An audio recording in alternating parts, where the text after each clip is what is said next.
여러분 안녕하세요. 정미아 변호사입니다. 한 주 동안 잘 지내셨어요? 여러분 지난주에 올려드린 6주차 동영상이 각도의 문제로 위가 좀 잘렸잖아요. 제가 보고 너무 당황했거든요. 근데 이걸 어떡하지 막 고민을 너무 많이 했는데 일단 업로드를 해야겠다라고 해서 그 첫 부분 보시면 아시죠? 그 첫 부분에 제가 양해를 좀 구하고 어떻게 그 영상을 업로드 했는데요.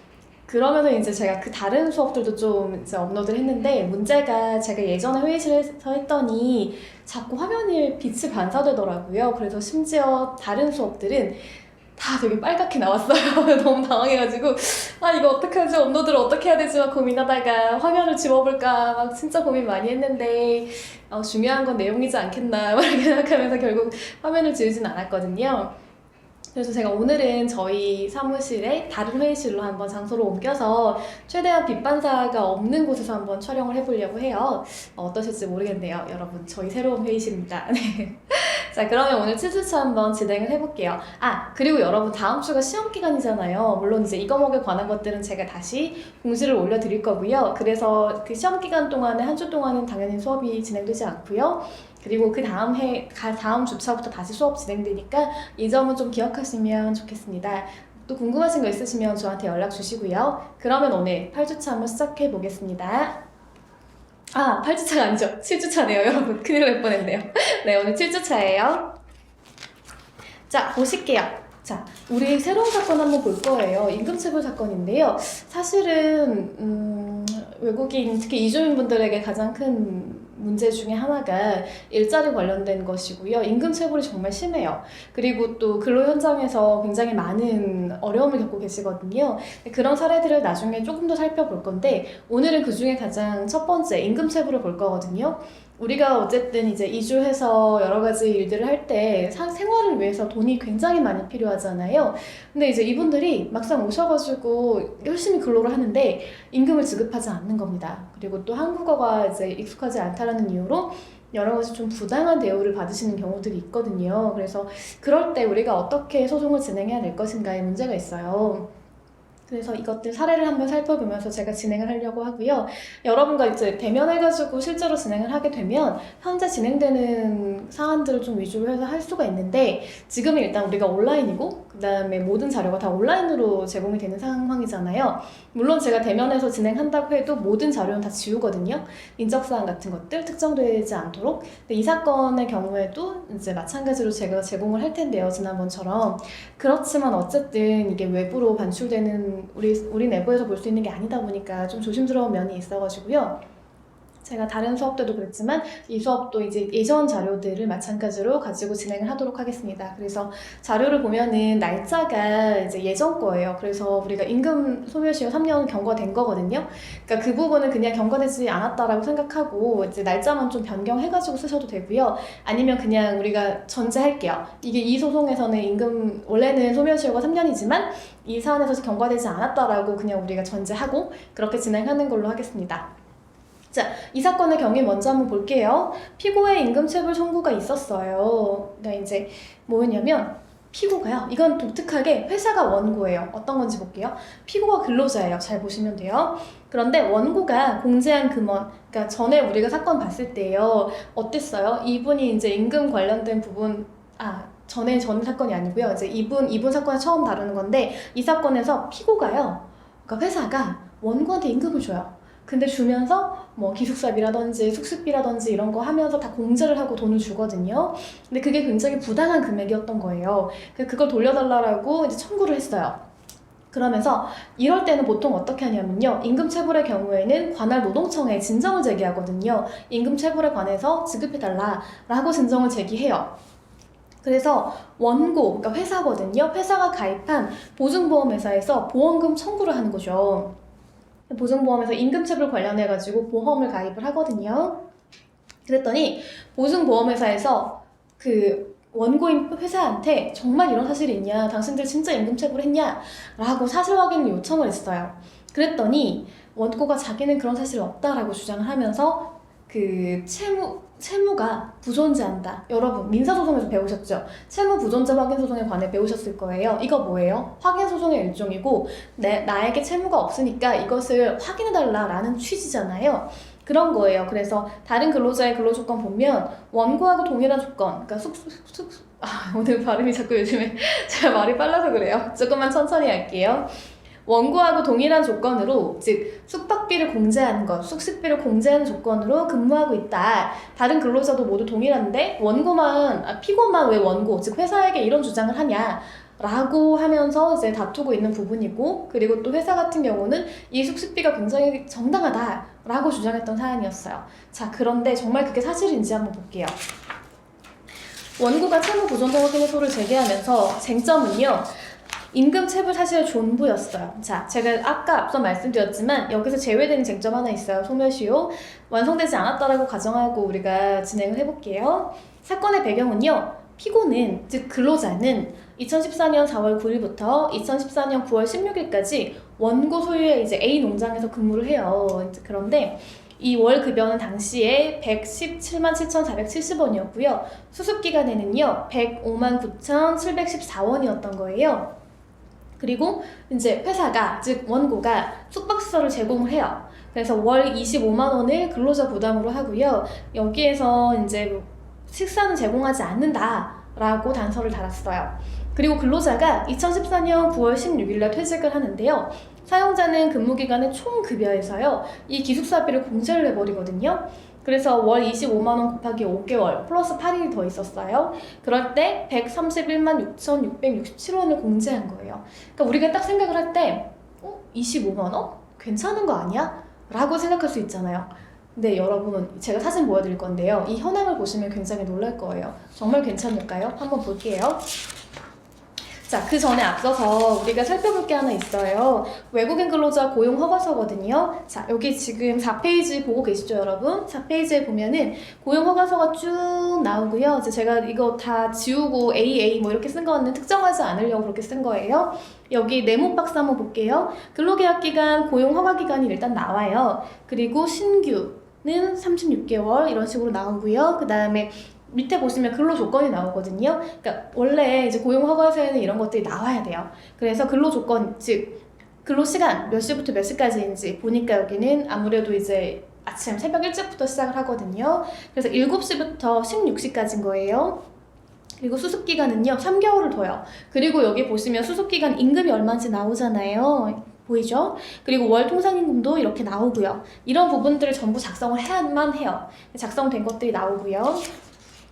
그 다음에 표준 근로계약서가 나오죠. 이 표준 근로계약서에 보면은 이 사용자 갑과 을이 있는데요. 여기 지금 언어가 되게 독특하잖아요. 이거는 외국인 근로자 그 모국, 그분의 모국의 언어로 당연히 써야겠죠. 그렇지 않으면 알 수가 없으니까. 대신에 한국인의 이제 고용주, 그러니까 우리가 사용자라고 표현하는데요. 사용자분도 아셔야 되잖아요, 내용을. 그래서 한국어하고 그 나라의 언어, 그 외국인 근로자의 언어로도 같이 병행해서 작성이 돼요. 사용자, 소재지, 성명 다 나오고 사업자 등록번호, 전화번호도 나오죠. 그리고 근로계약 기간도 나오고요. 신규 뭐 몇 개월 수습기간 나오고요. 그 다음에 취업 어떤 것인지, 그리고 업무의 내용이 나오는데 여기 보시면 좀 상세하게 작성되게 돼 있거든요. 그래서 업종은 농축산업, 사업 내용은 뭐고, 직무 내용은 뭐고 이렇게 나오고요. 그리고 근무 시간이 나오게 되는데 앞하고 똑같아요. 7시부터 16시까지거든요. 이렇게 또 주요 내용들이 막 나오게 돼요. 그리고 뒤에 보시면은 여기 보시면 휴게 시간도 나오고요. 휴일도 나와야겠죠. 그리고 임금이 총 얼마인지도 나오고요. 그리고 월급 지급일이 얼마인지도 나와요. 그래야 이 외국인 근로자분이 내가 한 달에 언제는 돈을 받을 수 있겠구나 예상이 가능하겠죠. 그리고 밑에 빨간색 보실게요. 빨간색.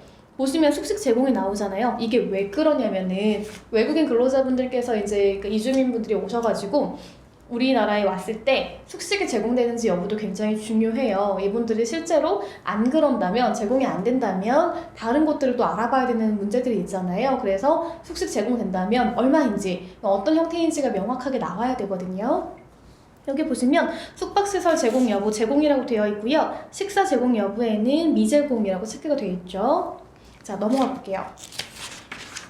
원고의 주장을 먼저 한번 볼게요. 즉 회사의 주장이에요. 피고는 자진 퇴사한 거다.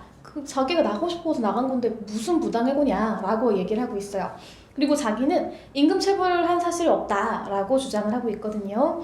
숙식비는 근로계약에 정해진 바에 따르는 것으로 공제가 당연한 것이다 라고 주장을 하고요.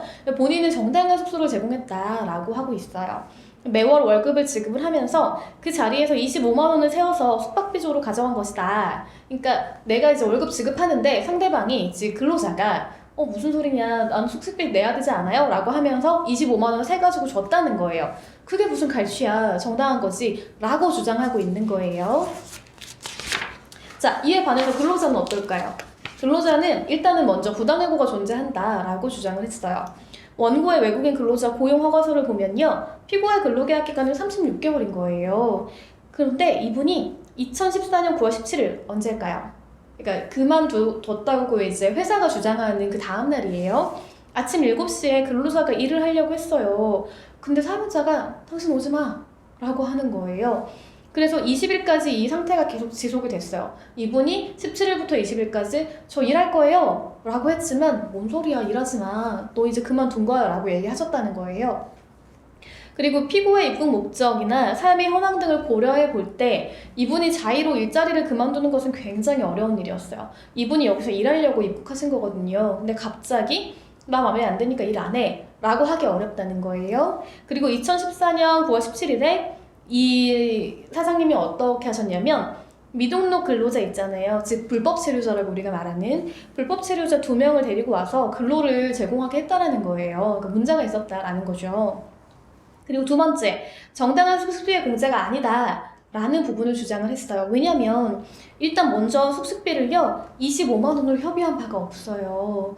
그러니까 이제 그 사장님께서는 뭔 소리야, 우리가 이미 협의를 다 해가지고 근로계약 체결한 거지 라고 한 거고요. 근로자 입장에서는 나는 들은 바가 없는데 사장님이 자꾸 그 돈을 달라고 하니까 내가 일하려고 어쩔 수 없이 준 거예요 라고 주장하는 거예요. 참고로 피고는 이 사건에서요 공제된 금원, 그러니까 월 25만 원씩 몇 개월 아까 말씀드렸잖아요. 그것들을 지급해달라는 반소를 제기를 한 거예요. 지방고용노동청은 이미 기숙사비가 정당하지 않다라고 판단하고 있었어요. 그러니까 즉 고용노동청이 아까 임금체불 신고 진정했다고 했잖아요. 이 진정 결과 지방고용노동청이 봤더니 이거는 누가 봐도 제대로 된 숙식 제공이 아니에요 라고 했다라는 거죠. 그리고 이를 이유로 원고 그 회사 있잖아요. 회사에서는 임금체불로 기소가 됐어요. 여러분 그 노동사건 잘 안 해보신 분들은 이거 잘 모르실 텐데요. 우리가 임금체불을 할 때 두 가지가 있잖아요. 하나는 민사 제기하는 게 있고 또 한 가지는 뭐가 있냐면 그 지금 보신 것처럼 지방고용노동청에다가 임금체불 진정을 제기를 해요. 그러면 이제 죄송해요. 고용노동청에서 막 조사를 해본 다음에 보니까 진짜 임금체불이네? 이거 안 되지 라고 판단하신 다음엔 뭘 하냐면요, 기소를 이제 하게 되는 거죠. 그 전에 시정명령이든 이런 거 저런 걸 다 해봐요. 이제 형사 절차로 전환이 되거든요, 중간에. 그런데 전환이 된 상태에서도 계속 지급하지 않는다라고 하면 결국은 이거는 이제 형사처벌 대상이 되고요. 보통은 약식명령으로 돼서 벌금형을 많이 선고를 받으세요. 근데 이제 이게 또 억울하다고 다투시는 분들도 계시기도 하고요. 그래서 결국은 이제 1, 2, 3층 다 가시는 분들도 계시거든요. 어쨌든 그 절차에 한한 거예요. 이게 지금 기소가 되어서 약식명령이 확정됐다라는 거예요. 자, 우리 9페이지 사진 같이 한번 볼까요? 이거 어때요? 진짜 이거 너무 처참하지 않나요? 이게 숙소라고 볼 수 없지 않아요? 여러분, 아무것도 없죠? 어디가 숙소일까요? 제가 보면 여기 비닐하우스라고 지금 표시해놓은 부분 보이시죠? 철골 구조밖에 없잖아요. 아무것도 없어요. 아무것도 없고 그냥 이렇게 철골로 돼 있는 부분이거든요. 여기다 비닐만 덮어서 비닐하우스였던 거예요. 그러니까 샤워시설 당연히 없고요. 그리고 화장실도 심지어 없었고 난방, 냉방 안 되는 부분이 있었어요. 굉장히 열악한, 이거 10만 원 주고도 솔직히 여기 좀 여러모로 문제가 있는 시설이잖아요. 그리고 더 큰 문제는 이런 노동법 관련 노동관계법에 보면 기숙사에 대한 현황이 정확히 명시가 돼 있거든요. 기숙사를 제공한다고 하면 어떤 형태, 그리고 뭐 내부 시설은 어떻고 이게 굉장히 상세하게 나와 있는데 전혀 지켜지지 않았죠. 화장실도 보시면 옆에 되게 간이 화장실 하나밖에 없는 거예요. 굉장히 위험한 곳이었거든요. 자, 그래서 이 사건에 관해 우리가 간단히 좀 몇 가지 살펴보려고 해요. 이제 여러분들이 또 한 가지 작성을 하셔야 될 건데 거기서 어떤 부분으로 이 사건에 대해 정리를 한번 해볼지에 대해서 우리가 살펴볼게요. 임금 관련 법리인데요. 임금의 정의, 사용자가 근로의 대가로 근로자에게 임금, 봉급, 그 밖에 어떠한 명칭으로든지 지급하는 일체의 금품을 말해요. 이게 근로기준법 제2조의 5호에 나오는 것이거든요. 근로기준법 제43조를 보면요. 임금 지급의 부분이 있어요. 제1항. 임금은 통화로 직접 근로자에게 그 전액을 지급해야 한다. 다만 법령이나 단체 협약에 특별한 규정이 있는 경우에는 임금의 일부를 공제하거나 통화 이외의 것으로 지급할 수 있다. 우리가 간혹 이런 경우 있죠. 뭐냐면 4대 보험을 가입을 하잖아요. 그럴 때는 이제 근로자 부담분이 있고요. 사용자 부담분이 있거든요. 그럴 때 근로자 부담분 부분을 이렇게 떼가지고 임금을 줘야 되는데 거기서 우리가 협의를 다 해서 공제해가지고 지급하는 부분들이 있거든요. 그런 것처럼 특별한 규정이 있거나 이럴 때는 공제가 가능하다는 거예요. 반대로 말한다면 이런 특수한 뭐 협의가 있다거나 단체 협약이나 이런 거에 뭔가 규정이 없다라고 하면 안 되는 거죠. 2항, 임금은 매월 1회 이상 일정한 날짜를 정해서 지급해야 한다. 다만 임시로 지급하는 임금이나 수당, 그 밖에 이에 준하는 것 또는 대통령령으로 정하는 임금에 대해서는 그러하지 아니하다라는 거예요. 그러니까 지금 여기 보시면 임금 지급의 대원칙들이 나와 있으니까 이거 반드시 보셔야 돼요. 통화불의 원칙이라고 해서 통화로 직접 지급해야 된다라는 것이고요. 뭐 이제 다른 것들, 그러니까 이제 우리가 통화가 아닌 다른 것들로 뭐 음식이라든지 이런 것들로 제공할 수 없다라는 것이고요. 그리고 직접 불의 원칙인데요. 근로자에게 직접 전달을 해야 돼요. 직접. 그리고 전액을 지급해야 돼요. 그러니까 이제 여러 가지로 공제해가지고 아주 특수한 경우, 법에 있거나 이런 경우 말고는 전액을 지급해야 되는 것이 원칙이고요. 그리고 이항 보시면 1회 이상 일정한 날짜라고 했잖아요. 그러니까 우리가 사실 돈을 받아서 생활을 하잖아요. 그런데 아무 때나 뭐 어떤 달은 1일에 주고 어떤 달은 15일에 주고 어떤 달은 30일에 주고 이러면 어떻게 되겠어요? 생활이 되게 불안정해질 수 있거든요.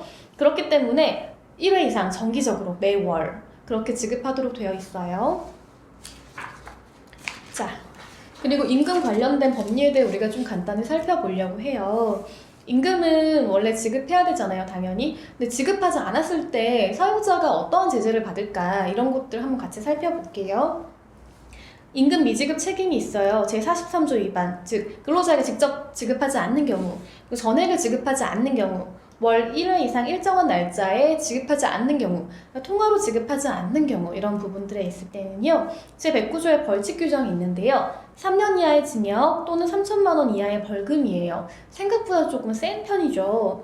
그러니까 잘 알아두셨다가 임금체불은 이렇게 형사처벌 대상도 된다라는 부분을 나중에 여러분이 어떤 상담을 할 때 이제 얘기해 주시면 될 것 같아요. 그리고 이것은 반의사 불벌죄라는 것도 반드시 기억하셔서 그래서 우리가 아까 노동청에 진정 제기한다고 했잖아요. 그때는 최대한 협의를 많이 해보려고 해요. 왜냐하면 지급을 하고 협의하잖아요. 그러면 이거 끝날 수 있는 사건이라서 그래요. 그런데 그게 안 될 경우에는 부득이 기소를 할 수밖에 없겠죠. 반의사 불벌죄라는 거 알아두세요.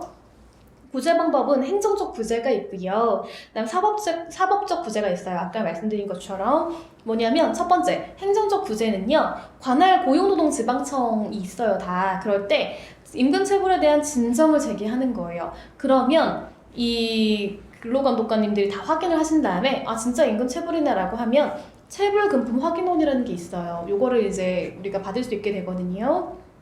그래서 지급하지 않을 때에는 형사 절차로 진행이 되는 거죠.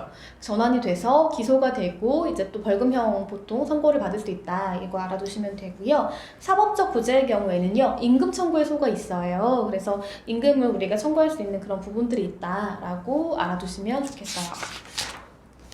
그리고 해고 관련된 법리가 또 별도로 있거든요. 여기 보시면 부당해고예요.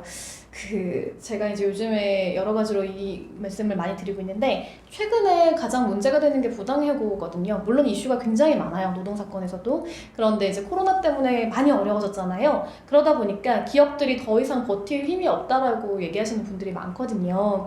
그래서 해고를 정말 많이 해요. 근데 이제 이게 자영업자분들도 그렇고요. 그리고 자영업자 아니신 일반 그냥 기업들에서도 이 정리해고 관련된 부분, 경영상 이유에 의한 해고라고 하잖아요.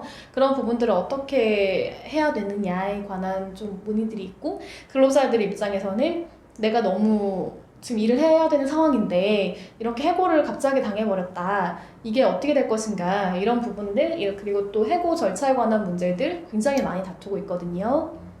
그런데 해고는요, 원래 근로계약을 종료시키는 사용자의 일방적인 의사표시인 거예요. 그러니까 해고 자체를 근로자하고 협의하거나 이런 경우도 있겠지만 원칙적으로는 그 법이 의미하는 이 해고는요, 근로계약을 종료시키는 사용자의 일방적인 의사표시라고 우리가 봐요. 그런데 관계법령에 이제 이 규정이 나와 있거든요. 근로기준법 제23조인데요. 자, 같이 볼까요? 해고 등의 제한 제1항 사용자는 근로자에게 정당한 이유 없이 해고, 휴직, 정직, 전직, 감봉 그 밖에 징벌이나 여기까지가 이제 이하 부당해고 등이라고 이제 표현을 하는데요. 그것들을 하지 못한다라고 보고 있어요. 정당한 사유의 의미는요, 사회 통념상 그 근로계약을 유지할 수 없을 정도로 근로자에게 책임이 있는 사유가 있거나 긴박한 경영상의 필요가 있는 경우에 이제 얘기를 해요. 물론 경영상 이유에 의한 해고는 또 뒤에 조항이 따로 있거든요. 그런데 그 관련된 그 규정을 거치지 않는다고 하더라도 이런 정당한 사유에 그 긴박한 경영상의 필요에도 이제 또 들어가는 경우들이 있어요. 경영상 어려움이. 그래서 예를 들어 이런 거예요. 어떤 범죄 행위가 있잖아요, 근로자에게. 그럴 때 경미한 범죄일 경우에는요, 굉장히 소소하게 이제 보는 경우도 있어요. 무슨 말이냐면 범죄 자체는 나쁜 거예요. 범죄는 일어나서도 안 되고요. 이 범죄가 있다라고 하면 어떤 징계 절차, 징계 사유가 될 수도 있는 거예요. 그래서 징계 절차에 회부가 돼서 이분이 징계를 받을 수 있어요. 그런데 해고는 좀 다를 수 있어요. 왜냐하면 이 징계 절차에 따라서 이제 여러 가지 그 징계들이 나눠지는데요. 해고는요, 조금 다른 것이 이 근로자와 사용자 간의 완전한 관계 단절을 의미하잖아요. 그러니까 더 이상 이제 이 근로자가 일하고 싶어도 일할 수 없는 거잖아요. 그렇다면 조금 더 명확하게 그리고 조금 더 분명하게 봐야 되지 않겠냐라고 이제 우리가 판단을 하게 되는 것이거든요. 그래서 사유를 굉장히 분명하고 명확하게 보고 한정적으로 봐요. 그래서 예를 들어 이제 여러 가지 경우가 있는데 이 근로자가 어떤 행위를 해서 회사에게 막대한 손해를 입힌 거예요. 그리고 실제로도 굉장히 뭐 중한형을 선고를 받았어요. 그럴 때 회사 입장에서는 신뢰관계가 파괴됐다라고 보는 거죠. 어떻게 저 사람이 우리 회사에서 이런 일을 하지? 라고 생각을 하는 거예요. 그러면 어떻게 되겠어요? 더 이상 어떤 행위를 하기가 어렵잖아요. 그럴 때는 해고 사유가 될 수도 있어요. 모든 범죄가 그런 건 아니지만. 그런데 이 회사하고 전혀 상관없는 개인 범죄일 수도 있고 이 범죄가 이제 회사에 어떤 영향력을 크게 끼치진 않아요. 예를 들자면 뭐 어떤 우리가 도로교통법 위반한 행위도 있을 수가 있고요. 이제 뭐 어떤 폭행이나 이런 시비에 잠깐 좀 문제가 됐을 수 있어요. 이 자체는 굉장히 문제고 처벌받는 행위예요. 그런데 이게 뭐 벌금형이 선고가 됐다거나 아니면 심지어 기소유예, 선고유예가 되는 경우도 있고요. 이제 무혐의 판결을 받는 경우도 있잖아요. 그럴 때 우리가 무혐의 결정을 받는 경우도 있는데요. 그럴 때는 사실은 회사가 이것들을 이유로 해고한다라는 게 조금 문제가 될 수 있어요. 그러니까 해고도 이 근로자 행위에 대해서 거길 다 잘 참작을 해보고 과연 해고 사유가 되느냐, 이게 정당한 사유가 되느냐를 잘 판단을 하셔야 돼요. 만약에 그래서 근로자가 회사와 전혀 상관없는 범죄이고 정말 경미하고 벌금형도 굉장히 낮은 벌금형을 받았다라고 한다면 이 해고 자체는 문제가 있을 수 있어서 부당한 해고, 즉 부당해고로 인정될 수도 있거든요. 그러면 근로자가 다시 원직에 복귀하고요. 사용자는 해고 시부터 원직 복귀 시까지 당연히 급여를 지급했어야 되잖아요. 이 해고가 잘못된 거니까. 이 금액을 또 지급을 해야 될 책임이 있는 거예요. 자, 그렇게 알아두시고 잠깐 배경을 설명을 드렸어요. 자, 해고 사유의 입증 책임은 누구에게 있을까요? 당연히 이것은 사용자에게 있는 거예요. 우리 입증 책임의 법리 아시죠? 입증 책임은 누가 져요? 주장하는 사람이 지는 거잖아요. 그렇죠. 그러니까 이 해고는 이 사람이 우리 회사에서 더 이상 일을 할 수가 없어요 라는 부분이잖아요. 당연히 회사가 입증 책임을 져요. 판례 볼까요? 사용자의 근로자에 대한 해고는 정당한 이유가 없으면 무효이고 그러한 정당한 이유가 있다는 점은 사용자가 주장 입증해야 된다라고 하죠. 선고 9.29811 판결이에요. 자, 그리고 해고의 정당성의 인정 범위가 어떻게 될까요? 우리 같이 한번 판례 볼게요. 대법원 2010도 사고 7하나 판결인데요. 자, 보실게요. 근로계약 관계와 같이 계속적 계약관계는 당사자 상호 간의 신뢰관계를 기초로 하는 것이므로 신뢰관계가 파괴되었음을 이유로 계약을 해지할 수 있기 위해서는 당해 계약의 존속 중에, 잘 보세요. 존속 중에 당사자 일방이 그 계약상의 의무를 위반하는 거죠. 근로계약이니까 근로계약도 계약이잖아요. 그럼 이 계약의 그런 의무를 위반하는 게 굉장히 중요한 해지 사유가 될 수 있잖아요. 그래서 계약의 기초가 되는 신뢰관계가 파괴되었다. 이거 되게 중요해요. 그러니까 우리가 어떤 의무 위반을 했을 때요. 근로계약에서 단순하게 의무 위반이 있었다는 이유로 해고는 안 돼요. 그런데 이 의무 위반이요. 신뢰관계를 파괴할 정도로 중대하다. 그땐 해고가 가능한 거죠. 볼게요. 신뢰관계가 파괴되어서 계약관계를 그대로 유지하기 어려운 정도에 이르러야 해요. 그러니까 누가 봐도 와, 저 정도는 안 될 것 같은데? 이런 판단을 할 때예요. 그리고 그와 같은 정도에 이르지 않았는데도 신뢰관계가 파괴되었음을 이유로 일방적으로 계약을 해지할 수는 없다라고 보고 있죠. 그러니까 혹시나 나중에 부당해고 관련해가지고 이제 상담이 들어오거나 소송을 진행했을 때는요, 이 해고 사유를 잘 보셔야 돼요. 물론 해고 절차를 굉장히 중요하게 보시는 건 당연해요. 왜냐하면 절차적 하자가 있다라고 하면 해고는 안 되는 것이거든요. 부당해고예요. 그런데 많은 회사들이요, 이제 물론 절차적인 것도 안 지키는 회사가 있지만 상당히 많은 회사들은 절차는 잘 지켜요. 그런데 과연 이 사유가 해고 사유에 해당하느냐, 이 부분은 우리가 항상 다툼의 여지가 있거든요. 그것들을 잘 보셔야 돼요. 그리고 이제 이 사유를 볼 때는 규정들을 같이 보시면서 회사 내부의 규정들이 있거든요. 그것들을 지켰는지 안 지켰는지도 꼼꼼히 살펴보셔야 돼요. 자, 그래서 정당성 인정 기준을 관한 판례 같이 한번 볼게요.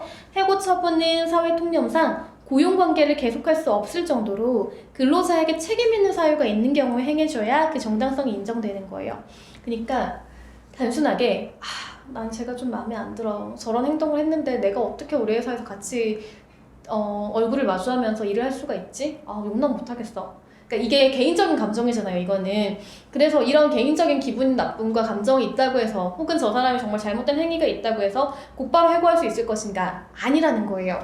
고용 관계를 계속할 수 없을 정도로 근로자에게 책임이 있는 사유가 있어야 되는데요. 이게 사회 통념상이에요. 그러니까 단순하게 사용자나 회사의 입장이 아니라는 거예요. 누가 봐도 저 사람 같이 안 되겠네, 일을 못 하겠네, 이게 돼야 된다는 거예요. 그리고 사회 통념상 당해 근로자와의 고용 관계를 계속할 수 없을 정도인지 여부는 당해 잘 보세요. 이거 해고 사건에서 굉장히 많이 나오는 중요한 판례거든요. 당해 사용자의 사업의 목적과 성격, 사업장의 여건, 당해 근로자의 지위 및 담당 직무의 내용, 비위 행위의 동기와 경위, 이로 인하여 기업의 위계 질서가 물러나게 될 위험성 등 기업 질서에 미칠 영향, 과거의 근무 태도 등 여러 가지를 봐요. 첫 번째로 볼 게 이제 당해 사용자의 사업의 목적과 성격이 있는데, 예를 들어 경향사업이라고 해서 이제 여러 가지 사업들이 있고요. 그게 아니더라도 사용자가 이 사업을 하게 되는 목적들이 있어요. 그럼 이 목적을 달성하기 위한 여러 가지 행위들이 있고요. 이 목적을 달성하기 위해서 하지 말아야 될 행위들이 또 여러 가지가 있잖아요. 그것들을 고려해서 이 근로자의 행위, 근로자의 어떤 위법 행위라든지 아니면 근로자가 행한 이 행위, 해고 사유가 되는 이 행위가 정말로 해고에 이를 정도의 것인지를 잘 살펴봐야 된다는 거예요. 그리고 두 번째, 사업장의 여건인데요.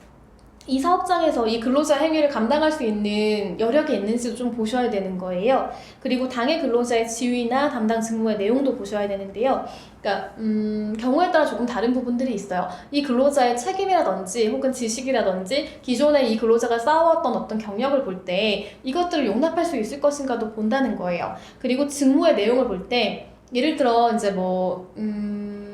여러 가지 팀들이 있잖아요, 회사에는. 근데 어떤 특정 팀이 있는데 이 팀은 특별히 더 이제 어떤 그 의무 위반이 되면 안 되는 팀들이 몇 가지가 있어요. 그럴 때 이 팀에 소속돼 있는데 어떻게 그런 행위를 할 수 있지라고 비난을 받을 수도 있고요. 심지어 이 비난은요, 이 회사뿐만 아니라 일반적으로 이제 시민들이나 우리가 보는 사회 일반적인 인식상 그건 안 되지, 다른 부서는 그럴 수 있어, 근데 그 부서는 그러면 안 되지 라고 하는 부분들이 있을 때, 그럴 때라면 이 직무의 내용도 우리가 고려를 해봐야 돼요. 그리고 비위 행위의 동기와 경위 등도 보셔야 되는데요. 이제 이거 관련해가지고 간혹 이런 판례가 나오잖아요. 어떤 비위 행위를 했는데 이게 상사의 업무상 지시에 따른 거예요. 그럴 때 이제 문제가 되는데, 그 많은 판례들은 이제 부당한 지시의 경우에는 사실은 따를 필요가 없다. 그리고 부당한 지시를 따랐다고 해서 이게 양해가 되는 것은 아니다 라고 판단하고 있다는 점을 기억하시면 좋겠어요. 그리고 이로 인하여 기업의 위계 질서가 물러나게 될 위험성 등 기업 질서에 미칠 영향. 그러니까 위계 질서 같은 경우도 이제 우리가 취업 규칙을 나중에 보시면 아실 텐데요. 취업 규칙에는 반드시 이 부분이 들어가요. 그러니까 질서문란이라고 해서 이 근로자의 행위가 질서를 굉장히 문란케 했을 때에는 또 어떤 징계 내지는 해고 사유가 된다라고 규정을 하고도 있어요. 그리고 과거의 근무 태도인데요. 이거는 뭐냐면 우리가 부당해고 사건들을 진행을 할 때 이제 여러 가지를 여쭤보면서 근로자에게 표창이 있냐 이렇게 물어보기도 하거든요. 상벌 관련된 부분인데요. 그러면 또 근로자분들께서는 굉장히 장기간 이제 근속을 하시면서 상을 많이 받으시는 분들이 계세요. 그만큼 성실하다는 거죠. 평소에도 굉장히 인정받았다라는 거예요. 그렇다면은 이 행위, 지금 문제가 되는 해고 사유가 되는 이 행위하고 우리가 비교를 해봤을 때 양성이 너무 과도하다, 그러니까 심히 부당하다라고 얘기할 수 있는 거잖아요. 그럴 때 또 해고가 부당하다라고 얘기할 수 있는 것이고요. 그러니까 이렇게 많은 사유를 고려해야 돼요. 해고는 이처럼 간단한 것이 아니에요. 그러니까 나중에 여러분이 해고에 관련해가지고 어떤 소송을 담당을 한다거나 상담을 한다거나 법률 검토를 한다거나 할 때는요, 이 모든 것들을 고려를 해보세요. 그리고 어떤 사람의 인생, 그리고 기업에 되게 중대한 영향을 미치는 행위거든요. 그러니까 이것은 단순하게 어떤 한 면에 있어서만 영향을 주는 게 아니에요. 근로자에게 어마어마한 영향을 주고요. 회사에도 굉장히 많은 영향을 미쳐요. 근로자는 금액 같은 부분, 그러니까 본인의 생활을 위해서 굉장히 중요하고요. 또 다른 측면에서 뭐가 있냐면 근로자가 이 회사를 다니면서 본인이 굉장히 자부심을 느끼고 여러 가지로 이제 느껴지는 것들이 있잖아요. 그런데 그것들 하나도 할 수 없게 돼요. 본인이 일을 할 수 없게 된단 말이에요. 근데 이분은 20년, 30년 이 회사에서 계속 일을 해왔고 이 회사가 처음 생겼을 때부터 계속 같이 뛰어온 사람이에요. 누구보다 열심히 했어요. 그럴 때 이 근로자가 느끼는 마음의 감정은 어떨까요? 정말로 절망적이고 힘들 수밖에 없거든요. 그런 부분에 영향이 있는 것이고요. 회사 입장에서는 반대로 이제 어떤 근로자가 이제 문제를 일으켰는데요. 이 문제가 굉장히 사회적으로 회자되는 문제일 수 있고요. 그렇지 않다고 하더라도 이 문제를 일으켰는데 이 직원을 그냥 둬요. 예를 들어 해고하지 않고 뭐 감봉 정도로 좀 짧게 끝낸다고 하면 같은 문제가 반복될 우려가 있을 수가 있어요. 그리고 어떤 업무 질서가 확립되지 않는 그런 문제도 우리가 생각할 수 있단 말이에요. 그럴 때 그러면 이 근로자에 대해서는 어떻게 해야 될 것인가를 고민하지 않을 수 없어요. 그런 여러 가지 측면들을 전부 고려해 가면서 해고에 관한 판단을 하셔야 되는 거예요. 아시겠죠? 자, 그러면 여러분 이번에는 우리가 답변서를 작성을 해보려고 하는데요. 제가 드릴 것들이 이제 보통은 관련된 자료를 많이 드릴 거거든요. 그리고 이 답변서 관련된 부분 제가 따로 공지를 드릴 거예요. 어떻게 하시는 게 좋을지 답변서 한번 같이 살펴볼까요? 답변서는요, 그때 제가 양식 드리긴 했잖아요, 여러분. 근데 이제 보시면 사건 번호가 있고요. 그 다음에 원고 피고가 있고, 이 사건에 관해서 피고 소송 대리인은 아래와 같이 답변합니다. 라고 하면서 청구 취지. 보통 이제 저번하고 비슷할 텐데요. 원고의 청구를 모두 기각한다. 전부 이제 우리가 이유가 없다라고 판단할 때는 일부가 만약에 이유가 있다라고 하면 조금 다르게 작성하셔야겠죠. 그리고 2번. 소송 비용은 원고의 부담으로 한다. 라는 판결을 구합니다. 라고 그때 살펴봤었고요. 청구 원인에 대한 답변이 있는데요. 마찬가지죠. 이거 잘 작성하시는 게 정말 좋아요. 당사자의 지위라든지 이 사건의 경위, 원고 주장의 부당성, 결론 이렇게 나눠가지고 잘 작성을 하세요. 그래서 위에서 본 모든 사정은 참작하시어 원고의 이 사건 청구를 모두 기각하여 주시기 바랍니다. 라고 쓰셔도 되고요. 그냥 간단하게 그러므로 원고의 청구를 모두 기각하여 주시기 바랍니다. 라고 쓰셔도 돼요. 만약에 이 사건에서 조금 더 여유가 있다라고 하면은 사실은 반소장을 우리가 써볼 수도 있을 거는 같아요. 그러니까 임금을 지급해달라는 반소장을 쓸 수도 있는데 이 사건에서는 그렇게까지 하기에는 일단은 이 답변서에 다툴 내용이 너무 많거든요. 그러니까 거기까지 가지 않고 반소장은 제가 나중에 기회가 되면 설명을 해드리는 정도로 우리가 마무리를 하고요. 일단은 답변서를 한번 작성해보는 시간으로 그렇게 생각을 하고 있겠습니다. 입증 방법은요. 제1호증의 1, 2, 뭐 이렇게 각 부동산 등기부 등본 이런 식으로 이건 예시죠, 예시. 그러니까 실제로 제가 보여드리는 그리고 올려드리는 자료들이 있잖아요. 그걸 보시면서 꼼꼼히 작성을 하셔야 돼요.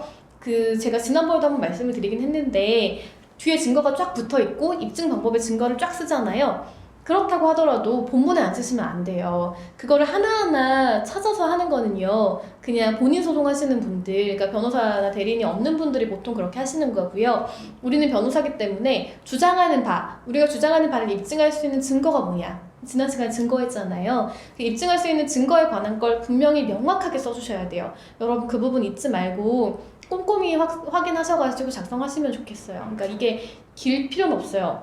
물론 쟁점이 많은 서면들은요, 법리라든지 이런 것들은 굉장히 길게 가게 돼요. 그건 당연하겠죠. 그렇지만 무조건 길다고 좋은 서면은 아니거든요. 얼마나 본인의 주장을 꼼꼼히 명확하게 할 수 있냐가 중요한 좋은 서면인지 아닌지를 판단할 수가 있어요. 그러니까 그 부분을 기억하시면서 법리를 중요한 것들을 작성을 하시고 그 다음에 내용 사실관계에 입증되는 부분들을 조금 분명하게 쓰시면 좋겠다라고 말씀을 드려요.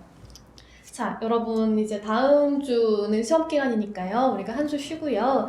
그 다음에 만나는 것으로 하겠습니다. 여러분 진짜 7주까지 이렇게 동영상 강의로 올 줄 몰랐어요. 근데 앞으로도 어떻게 될지는 잘 모르겠어요. 그러니까 매주 조금 꼼꼼히 확인을 해주시고요. 학교에서 만약에 온라인이 아니라 오프라인으로 만날 수 있게 된다면은 한 2주 정도 전에 공지 다시 하시겠다고 했거든요. 그러니까 매주 이제 공지가 새로 올라오는지 한번 확인을 하시면은 좋을 것 같습니다. 여러분 수고 많으셨고요. 중간고사 기간 잘 보내고 우리 다시 만날게요. 감사합니다.